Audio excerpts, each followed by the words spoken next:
Amici bellini, allora, sentite, io mi faccio aiutare dall'amico Gerardo Marino perché lui è quello che ci aiuta a tenere le fila, a conservare tutte le cose. Lui è il nostro archivio. È solo una...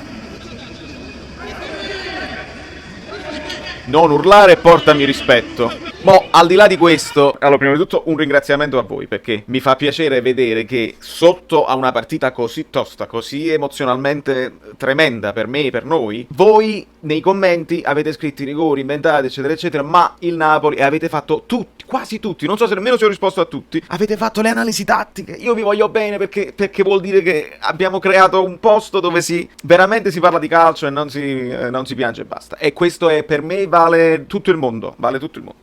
Però, quello che ho sentito in giro, partono dal presupposto, ci sono stati rigori inventati, però, boom, tutta la cosa, il Napoli non gioca bene, bla bla bla. Io voglio fare il contrario. Io voglio fare il Napoli non gioca bene perché bla bla bla, e adesso lo analizziamo e ne parliamo. Però, hai capito, voglio fare al contrario, perché qua si ritorna al problema di tutta la stagione. Questa è la stessa stagione di Ancelotti. La sensazione che era l'anno scorso, perché il calcio si è fermato, perché abbiamo ricominciato dopo 3 mesi, perché abbiamo un altro allenatore, non ci deve ingannare. È sempre la stessa stagione dove i rigori che non ci hanno dato sono scandalosissimi. È la stagione di Atalanta-Napoli, quando Llorente viene chiamato il fallo al contrario, quando praticamente Milik, lo stesso Giù, viene atterrato e viene multato per simulazione. È quella stessa stagione là. Allora, noi dobbiamo fare un attimo un reset e parliamo tranquillamente, perché se voi adesso vi lamentate del Napoli, io lo capisco, sono il primo che va in freva. Non è possibile, contro Udinese abbiamo vinto, ok, però potevamo fare di più, abbiamo comunque sofferto,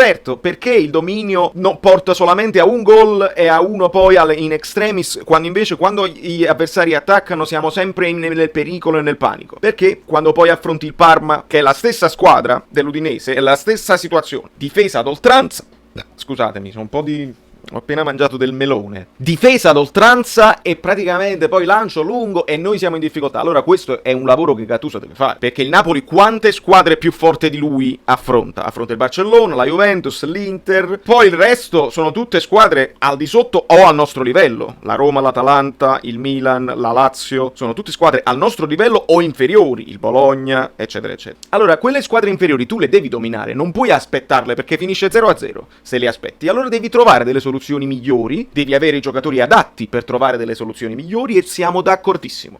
Però, non dimentichiamo la premessa che il campionato è finito. Non dimentichiamo la premessa che questi giocatori non si vogliono infortunare, e sono convintissimo che anche Gattuso sta dicendo: guarda, sì, giochiamo, però non c'è bisogno di fare i pazzi, perché dobbiamo arrivare, l'abbiamo visto, perdi Mertens per una giornata, non hai attaccanti, perché capita poi la squalifica di Milik e ti trovi a giocare con Lozano prima punta che non funziona, poi lo sposti e metti Politano prima punta che non funziona. E questo è, immagina andare a Barcellona senza punte. Quindi ti devi mantenere la palla. La stagione è finita perché siamo già qualificati in Europa senza preliminari, e questo si aggiunge al fatto che se noi prendessimo uno del quinto o il sesto posto, o il Milan o la Roma devono andare a fare i preliminari, il che significa niente vacanza, il che è una tragedia, perché poi tutta la preparazione sballa e praticamente diventa la stagione poi successiva impossibile per la squadra così. Quindi anche per voi vi domandate: ma perché penalizzano il Napoli? Non lo so, può essere che quelle due squadre là devono andare in Europa League anche loro. Conviene all'Italia in genere, non è contro il Napoli, ma conviene all'Italia, perché il Napoli già sta a posto, deve arrivare settimo, abbiamo vinto la Coppa Italia,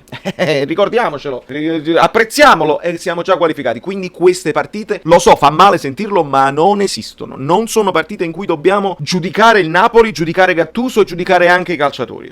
Lo sappiamo, perché questi calciatori qua, questa rosa, quando vengono a mancare le motivazioni fanno schifo, sono i peggiori giocatori del mondo, perché sono bravi tecnicamente ma poi diventano presuntuosi. Se rallenti il gioco vuol dire che praticamente non ne becchi una, perché non sei pericoloso, non sei un killer, sei bravo tecnicamente ma devi fare le cose in velocità, altrimenti tutti basta che si mettono 5-5 e hai finito di fare. Poi è chiaro, qualche passaggio rasoterra in mezzo è arrivato, Politano ha avuto l'occasione e l'ha fallita, Amin alla fine ha avuto l'occasione e l'ha fallita, Lozano il buon tiro da lontano così, Fabian da lontano non ha inquadrato la porta. Qualche occasione l'abbiamo pure avuta, però non siamo killer, perché per essere killer questi giocatori qua devono avere la super motivazione, si devono giocare qualcosa, altrimenti perdono. E sono d'accordo con voi ad insultarli e a criticarli per questo, però è finito il campionato, quindi arraggiarsi perché così non andiamo da nessuna parte, Gattuso Gattuso non ha idea, no, questo non lo accetto secondo me, perché non è il momento, non è il momento proprio di fare giudizi, e bisogna ricominciare a bocce ferme. Napoli,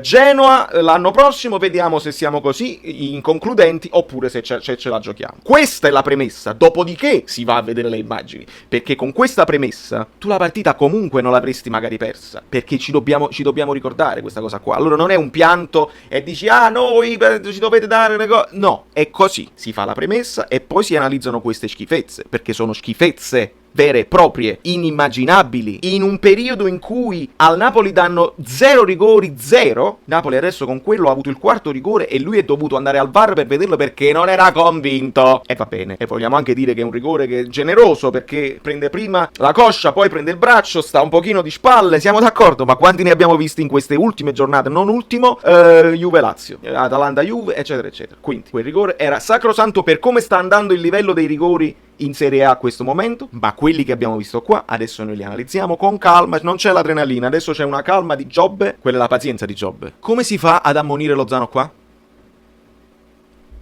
Non è fallo, capisci? Non è fallo, non è che tu dici è un fallo che però non è d'ammonizione. Non è fallo. Allora, ci ricordiamo il rigore non dato a Milik, dove venne multato addirittura, rigore nettissimo, e come fa il VAR a non intervenire? Lui non va a rivedere il VAR. Attenzione, mi sposto perché lo dovete vedere bene. Mi metto da questa parte così la vedete meglio. Allora, è evidente in questo momento che lui pianta il piede a terra e cambia la sua corsa per mettersi davanti a Koulibaly. Quando tu cambi la corsa già è un movimento non congruo con l'andare a cercare il pallone. L'obiettivo dell'attaccante è andare a cercare il pallone, non il contatto con l'avversario. Devi andare a cercare il pallone per puntare verso la porta. Lui si mette davanti e vola già, ok? Guardatelo. Olè, alza proprio le braccia per volare verso Koulibaly. Ma qualcuno mi dice, attenzione, devi guardare il piede di Koulibaly che lo tocca. Guardiamo il piede di Koulibaly che lo tocca, la coscia. Ok, benissimo. Ma che cosa c'è? C'è che lui sta cercando di saltarlo. Lui sta nella corsa, non è un calcio verso di lui. Se tu mi vieni addosso e io sto cercando di saltarti con la gamba per non prenderti, come fa questo a essere fallo di Koulibaly? Guardate proprio i movimenti in cui Koulibaly cerca di alzare la gamba per non prenderlo. Whoop! E poi tu, visto che sei in caduta, ovviamente, visto che già stai volando verso di me, che mi hai messo tu il piede sopra la cosa così, ovviamente non può mai essere rigore, questo è una grave simulazione e va bene. Per quanto riguarda quello di Mario Rui, io posso anche parlare di ingenuità. Gli amici di Napolism, sul gruppo degli amici di Napolism, io dico Napolism perché in inglese ism, postano questo qua, che tra l'altro c'è un po' di audio, si sente l'audio di Insigne che si lamenta con Giua e Rui che dice che faccio, sparisco. Allora qua io posso anche ammettere, lui cerca di fermarsi, si vede benissimo che lui cerca di fermarsi da qua, no? Lui proprio fa il saltino per non prenderlo, perché lui si ferma, si vede, lui lo dice, si è fermato lui. Tu vedi che il giocatore del Parma si mette proprio, fa quel movimento per prendere il contatto, vedi? Fa il movimento così. Però da un'altra inquadratura, da questa qua, si intravede un piccolo tocco coscia coscia. Ma io poi lo vedo e lo rivedo, ma come io sto cercando, quando io sto cercando di essere il più obiettivo possibile, no? Posso vedere un piccolo qua, un tocco polpaccio coscia forse. Ma tu già stai in volo, se no non cadi mai. Capite? Io sto cercando con tutte le mie forze di trovare un attenuante. Ma quello che mi porta a dire alla fine della fiera è che tu, Giua, prima di tutto, come fai a essere così sicuro? 2. Il VAR. Possibile che al VAR sono così sicuri? Se io lo sto guardando 500 volte e da tifoso del Napoli sto ancora nel dubbio. C'ho la sensazione che non lo è per l'atteggiamento del difensore e l'atteggiamento anche dell'attaccante. Ma come fai a non andare al VAR? Perché sei lo stesso che non è andato al VAR col Milik? E perché sei lo stesso che quando, voi lo sapete che sono cambiate le regole, no? E quindi quando la palla tocca l'arbitro deve fermare il gioco e deve far ribattere, deve dare la palla a una delle due squadre per farli ribattere. Giua, Napoli-Lecce, o Lecce-Napoli, chi cazzo si ricorda? Boom, boom, Giua la prende, niente, non succede niente. Fallo. Perché è così ragazzi, perché al di là di tutte le cose è un arbitro scarso, è un arbitro che non sa le regole, non se le ricorda o non le applica.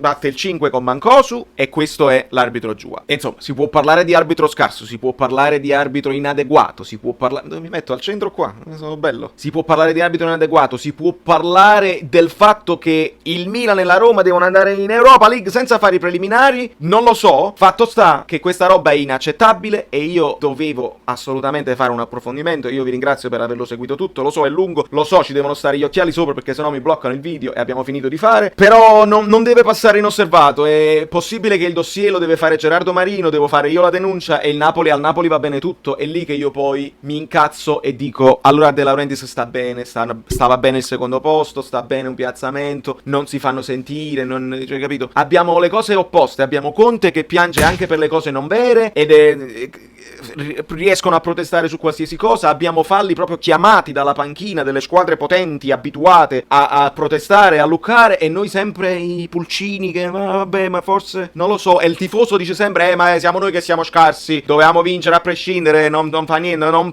piangiamo sempre per i rigori, perché parte da noi, perché abbiamo questa paura di essere chiamati chiagnazzari. No, voglio, quando succedono cose così schifose e così plateali bisogna dirlo, abbiate pazienza, non c'è nessun chiagnazzaro, nessun pianto, niente di niente, semplicemente dire le cose come stanno e non poterle più accettare perché c'è il VAR. Questo è il punto di vista, non si può più accettare, perché se prima potevi rimanere col dubbio, adesso hai il mezzo tecnologico, puoi vederlo, c'è il minuto di recupero, vai a vederlo finché non ti sei chiarito, se è proprio impossibile da capire, ok, uno accetta la decisione iniziale, come funziona in tutti gli altri sport, nel football americano è così, vai alla review, se non è chiaro, resta la prima decisione, ed è giusto così, ma quando è chiaro, è chiaro.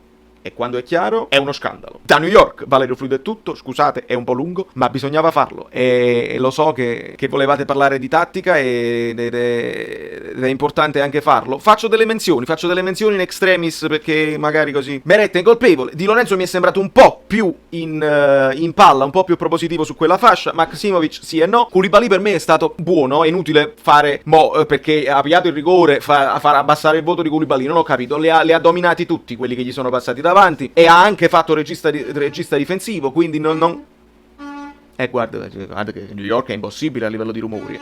Guarda, passa, che tu bussi non cambia niente. Comunque Rui bene e male anche lui, entra troppo verso il centro, quello non mi ha convinto. Fabian per me è ancora lento, da Fabian ti aspetti quel di più, capisci? In una partita bloccata così ti deve inventare un fatto, un lancio illuminante, un dribbling, una cosa, da Fabian ti devi aspettare qualcosa in più. Non me lo aspetto da Demme, ma da Fabian sì, perché sei l'enfant prodige che tutte le squadre vogliono, e allora sì. Allan mi era sembrato anche che era entrato bene, però poi gli è mancato quell'abitudine al campo, quindi l'errore, il retropassaggio sbagliato e altre piccole cacatine che non gli fanno secondo me arrivare alla sufficienza. Politano si sposta punta centrale e fa maluccio, ovviamente. Lozano mi è sembrato molto meglio sulla fascia destra, arriva anche al tiro. Insigne straordinario nei ripieghi difensivi come al solito e si è imparato anche a tirare i rigori molto bene.